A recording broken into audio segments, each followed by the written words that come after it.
Good morning. स्वागत है भाई आप सबका आपके अपने YouTube platform study with dear Khan sir पर। और आज हम बात करेंगे भाग 10 पर, अनेक शब्दों के लिए एक शब्द या वाक्यांश के लिए एक शब्द।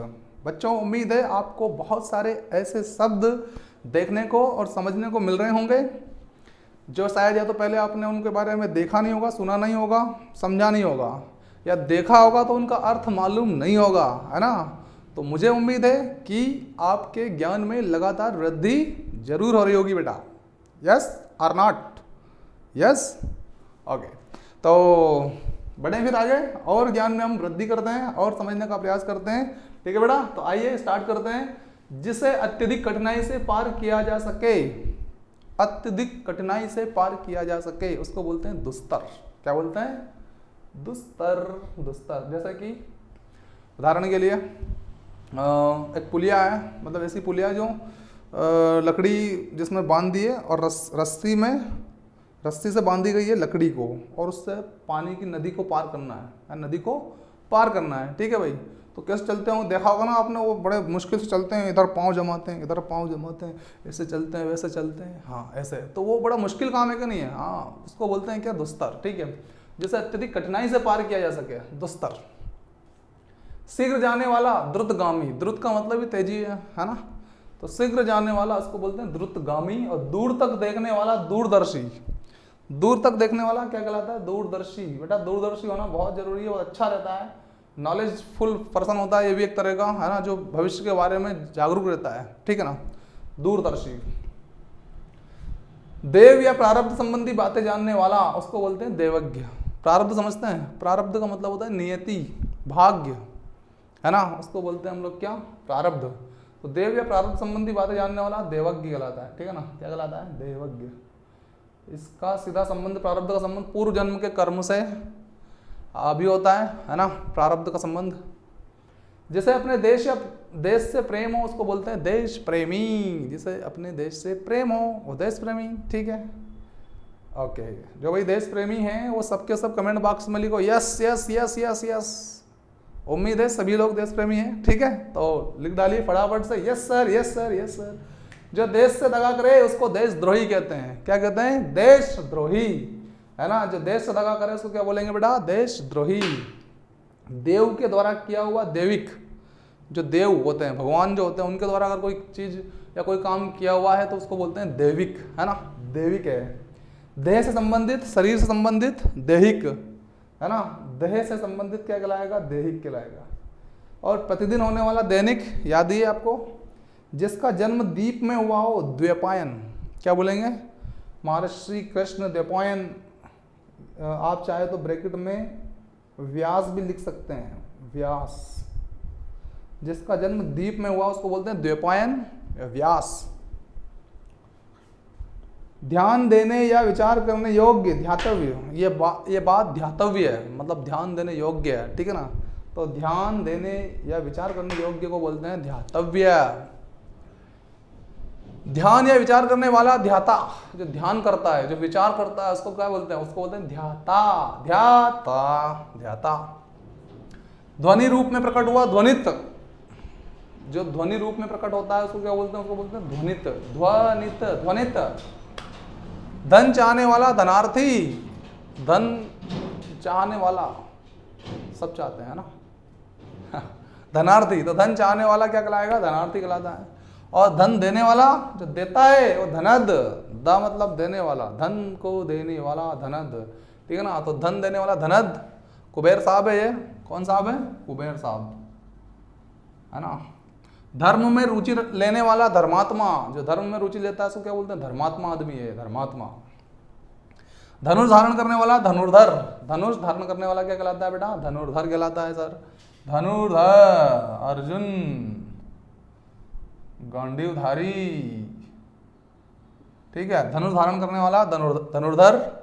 सदा प्रसन्न रहने वाला या कला प्रेमी नायक, जो हमेशा प्रसन्न रहता है, जो कला से प्रेम करता है, उसको बोलते हैं क्या? उसको बोलते हैं धीर ललित। क्या बोलते हैं? धीर ललित, धीर ललित, ललित ललित ललित। शक्तिशाली, दयालु और योद्धा नायक, जो योद्धा भी है, शक्तिशाली भी है, ऐसा नायक, ऐसा अभिनेता क्या कहलाता है? धीरोदात्त कहलाता है। धीरोदात्त, दात्त दात्त, धीरोदात्त, है ना। शक्तिशाली, दयालु और योद्धा नायक। बहुत चंचल, दुष्ट और अपनी प्रशंसा करने वाला नायक धीरोधत्त, धत्तरितो बोलते हैं ना, धत्तरितो, धीरोधत्त है ना बेटा। तो अपनी प्रशंसा खुद करने वाला और चंचल मतलब चालाक और दुष्ट प्रकृति का जो व्यक्ति होता है उसको बोलते हैं धीरोधत्त। नख से सिख तक सब अंग, नखसिक, कई बार आप पढ़ते होंगे नखसिक वर्णन किया गया है, मतलब नख से लेकर शिखर तक, चोटी तक, वो पाँव का नख है ना, तो शिखर तक मतलब सभी अंग आ गए उसके अंदर। नखशिक वर्णन में सारे अंग आ जाते हैं ना, तो नखशिक बेटा, ठीक है। सिख मतलब शिखर या चोटी, शिखा। नख से सिख तक के सब अंग नखशिक। और नष्ट होने वाला नश्वर, है ना, नष्ट जो चीज होने वाली है उसको क्या बोलेंगे? नश्वर। नदी से सींचा जाने वाला प्रदेश नदी मातृक कहलाता है। बहुत महत्वपूर्ण है बेटा। नदी से जिस प्रदेश को सींचा जाता है ना, जिसकी सिंचाई होती है उसको बोलते हैं क्या? नदी मातृक, नदी मातृक।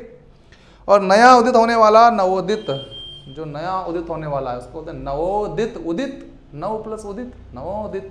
ओके, तो नवोदित नवोदित नवोदित नवोदित। तो बच्चों, ओ बच्चों, लो स्क्रीनशॉट लो, फिर आगे बढ़ते हैं अपन, है ना। चलिए,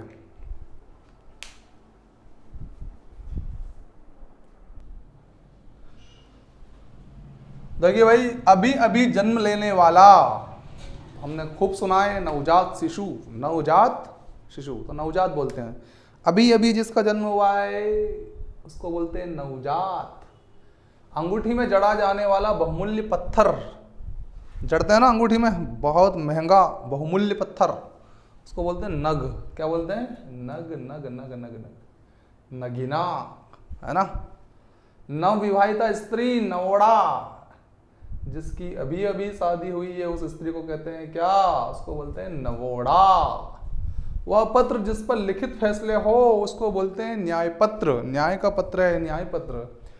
न्यायालय की सामूहिक बैठक, सामूहिक बैठक 3 जज, 2 जज, 5 जजों की जो खंडपीठ, जो पीठ होती है उसको बोलते हैं क्या? न्यायपीठ। क्या बोलते हैं? न्यायपीठ।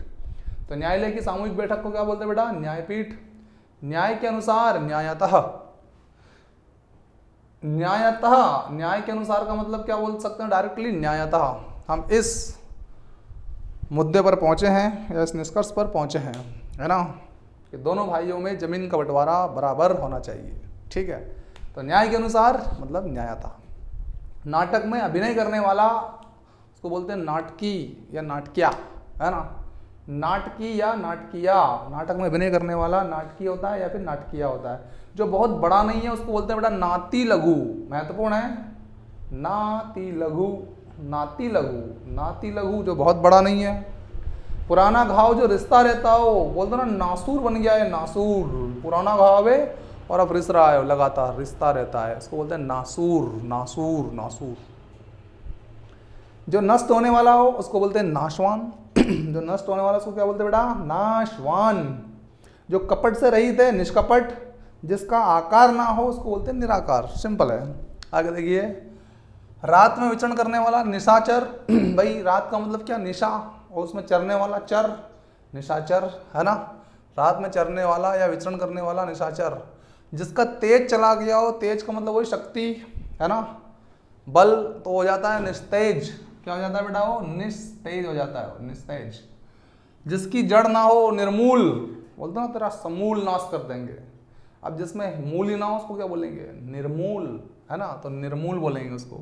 जिसकी कोई उपमा ना हो, निरुपम, जिसकी कोई उपमा ना हो उसको बोलते हैं निरुपम, निरुपम, निरुपम, निरुपम। जो लज्जा रही तो निर्लज, जो लज्जा रही तो निर्लज। और जो मोह न रखने वाला हो उसको निर्मोही। निर्मोही अखाड़े का नाम सुना होगा आपने, है ना। तो मोह न रखने वाला निर्मोही। जो एक अक्षर भी ना जानता हो, निरक्षर, नहीं जानता है अक्षर, निरक्षर, ठीक ना। जिसके हृदय में ममता ना हो, निर्मम, जिसके हृदय में ममता ना हो, निर्मम, बोलते निर्मम हत्या हो गई, और ममता हो तो हत्या क्यों करता हो, ठीक है, निर्मम। जिसके हृदय में दया ना हो, निर्दय।